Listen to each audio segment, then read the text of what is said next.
Labdien! Es esmu Ilze Kuduliņa, certificētā zīdīšanas konsultante, un es gribu pastāstīt par pareizu krūts satvērienu. Gan to, kā mammai pareizi jāsatver krūts krūti balstot, gan arī to, kā bēbītim vislabāk būtu jāsatver krūts, lai būtu priekšnoteikumi tam, kā zīdīšana jums izdodās. Es slēgšu iekšā prezentāciju, lai jums ir arī vizuālais materiāls, par ko mēs runājam. Ja, tad vispirms ķeramies pie jautājuma, kādēļ tad pareizs satvēriens vispār ir tik svarīgs, kāpēc mēs par to runājam. Un tur pamatā ir divas lietas. Viena lieta attiecās uz to, vai zīdīšana mammai ir sāpīga, vai arī zīdīšana nesāp. Un zīdīšanai nav jāsāp. Ja bērniņš pietiekami plaši atver muti, pietiekami dziļi satver krūti, tad krūtsgaliņam nebūtu jābūt traumētam, viņam nevajadzētu kļūt sāpošam vai ar brūcēm, un zīdīšanai nevajadzētu sāpēt. Var sāpēt dažas pirmās sekundītes, bet noteikti nebūtu jāsāp visu ēdienreizes laiku.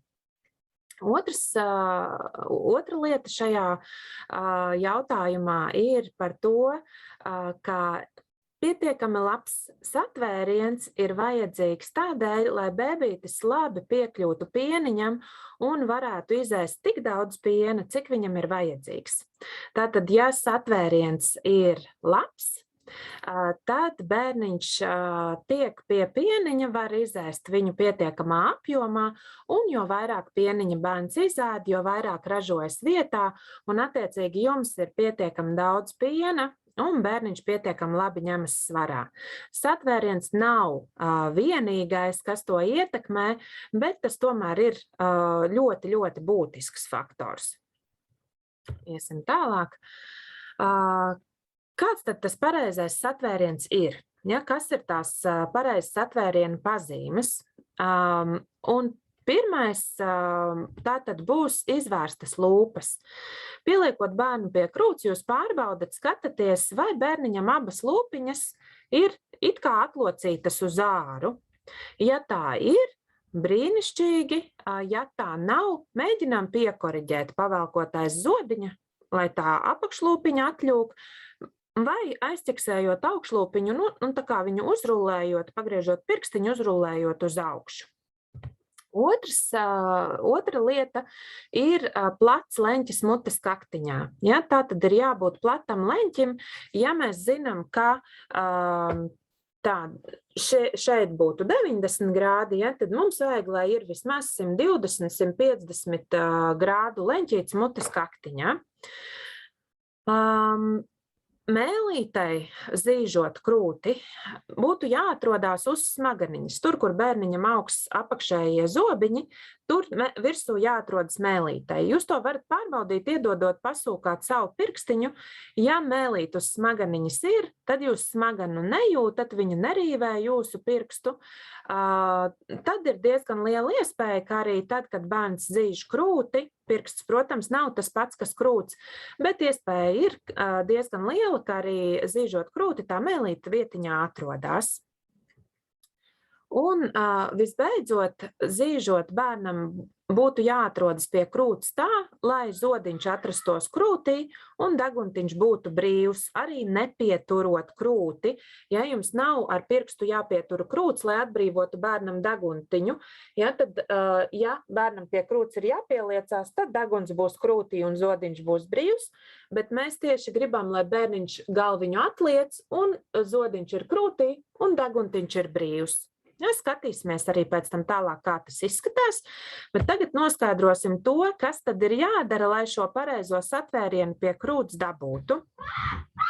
Pirmkārt, iedomājieties, kā jūs mēģinātu apēst hamburgeru, vai jebko citu lielu, varbūt jūs neēdat hamburgerus, bet ja jums būtu jāpēd hamburgers, ja, tas, ko mēs daram, mēs to hamburgeru mēģinām saplacināt, lai mēs viņu tā varētu labāk dabūt mutē iekšā. To pašu mēs daram ar krūti, ja, tad krūti saplacinam, lai bebītim būtu vieglāk viņu satvert. Saplacinam mutītes virzienā, un šai saplacināšanai mēs izmantojam visu sauju. Vai nu mēs turam krūti it kā roka veidot U-burtiņu, ja, tad mēs saplacinam krūti šādā virzienā, vai nu kā C-burtiņu, ja, tad roka būs šādi, un saplacināsies krūts horizontālā veidā. Nelietojam šķēres. Ja, šo te šķēru satvērienu, ko es ļoti bieži mamām redzu, ko viņš dara, paskatieties. Ja, vai es turu krūti šādi, vai es turu šādi. Tie pirksti ļoti bieži mamām atrodas pat tuvu krūts galiņam, un līdz ar to arī bebītis, tur, kur bebim būtu jāsatver, tur atrodas mammas pirksti un vienkārši traucē. Tāpēc izvēlamies to U vai C satvērienu. Un kā tad mēs liekam bērniņu pie krūts, lai šo satvērienu pēc iespējas veicinātu šo pareizo satvērienu? Vispirms jau izejas pozīcija ir tāda, ka krūts atrodas bērniņa acu augstumā. Ja? Tas ir pa augstu. Ja? Vai jums nāktu prātā likt krūti acu augstumā, jūs taču viņu gribat dabūt mutē. Bet tas, ko jūs panākat, ir, ka bērns atliec galvu. Var nedaudz paskatīties uz mani, meklējot krūti. Ja? Otrais solīts būs, ka bērniņš, mēs pieskaramies ar krūts galu deguntiņam bērna, un viņš meklējot, kur tā krūts ir, atliec galvu un atver muti. Tas ir otrais solīts. Tā atliektā galviņa nodrošina tieši to, ka zodiņš būs krūtī un deguntiņš būs brīvs. Tad, kad viņš ēdīs piedevām, ir arī daudz vietas, kur atvērt lielu platu muti, un to mēs arī gribam. Brīdī, kad mēs dabūjam to lielo plato muti, tad mūsu uzdevums ir pievirzīt bērnu pie krūts. Ja bērniņš mēģina krūti aizsniegt pats, un mēs viņu nepievirzam, tad bieži tas izskatās šitā. Lūpiņas izstieptas, un bērniņš mēģina aizsniegt, un tur vairs nav šīs lielās platās mutes. Ja, tāpēc bērns pie krūts ir jāliek, viņš pie krūts ir jāpievirza, un mēs to varam labi izdarīt aiz pleciņiem, pievirzot bērnu pie krūts klāt. Un es parasti saku, tā kā burciņai vāciņu, ja? Mums viņš ir jāuzliek tai krūtī virsū. Jā. Un tad es gribu ar jums kopā pamēģināt vienu eksperimentu. Noslēgsim šo te ekrānu nost. Paskatīsimies, kas mums sanāks. Tad pirmkārt es uzkrāsošos.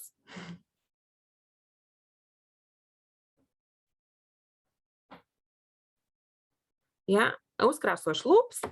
Es būšu bēbītis. Un man šeit ir balons, kas kalpos par krūti. Uzzīmēsim viņam arī, izdaiļosim viņu, kur viņam būs krūts galiņš. Maziņš tāds. Krūts galiņu visādi. Ja? Tā, un paskatāmies, kas notiek. Ja es attaisu muti, cik vien plati es varu, un tad taisni ielieku krūti savu mutē. Ja? Šitā man sanāca.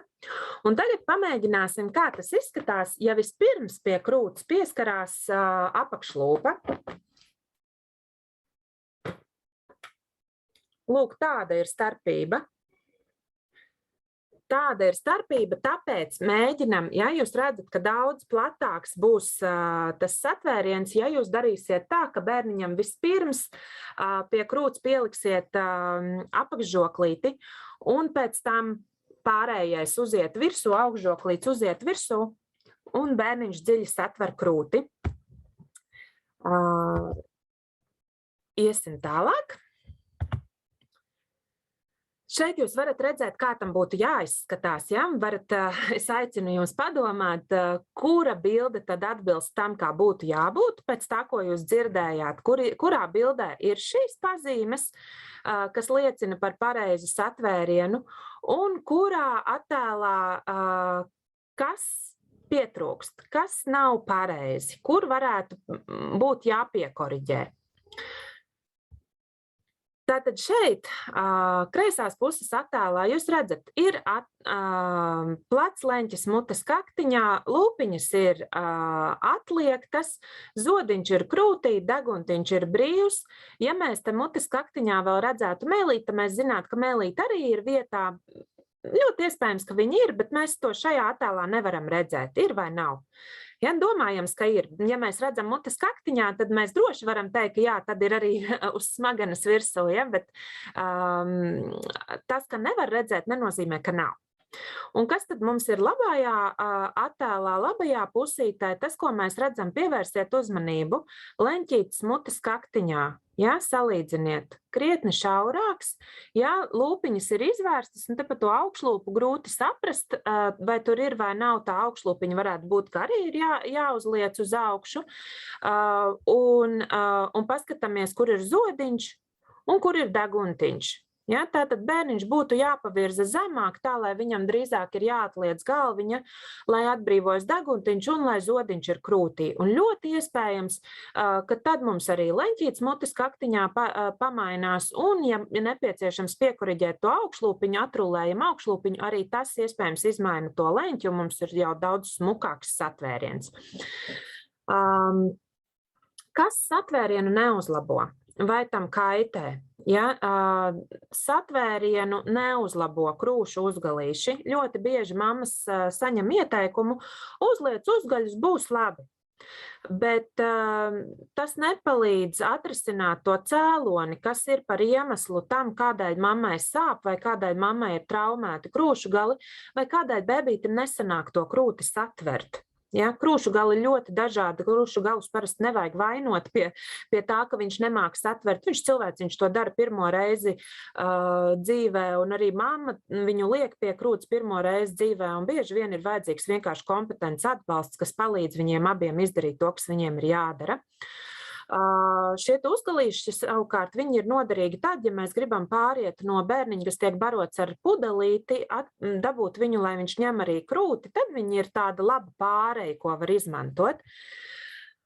Pudeles vai knupīša lietošana arī neuzlabo satvērienu. Pudeli un knupīti bērniņš zīž savādāk, mutīte stāv savādāk, arī uzgalim, ja bērns zīž ar uzgali, arī tas ir savādāk nekā tad, ja bērns tura pliku krūti mutītē, un mammas paciešanās arī neuzlabo situāciju. Ja, mīļās mammas, ciesties nevajag. Ir jārisina cēlonis, šie te ieteiktie risinājumi, kas nereti mamām tiek ieteikti, viņi ir īslaicīgi. Un, lai uzlabotu situāciju, ir jāatrisina tas cēlonis, un es jums varu silti ieteikt atrast savu tuvāko zīdīšanas konsultantu mājaslapā Zīdīt.lv. To var atrast, un tur atradīsiet arī manus kontaktus, tāpatās arī Dūlu Prakse.lv mājaslapā varat atrast manus kontaktus. Ja ir nepieciešams sazināties, kādi papildus jautājumi, droši var man rakstīt vai zvanīt. Tad paldies jums! Un novēlu izdošanos, lai jums visiem jūsu bēbīšiem pareizi izdodās satvert krūti, lai pietiek piena, un ja ir kādas grūtības, tad droši vērsieties pēc padoma pie zīdīšanas konsultantiem. Visu labu!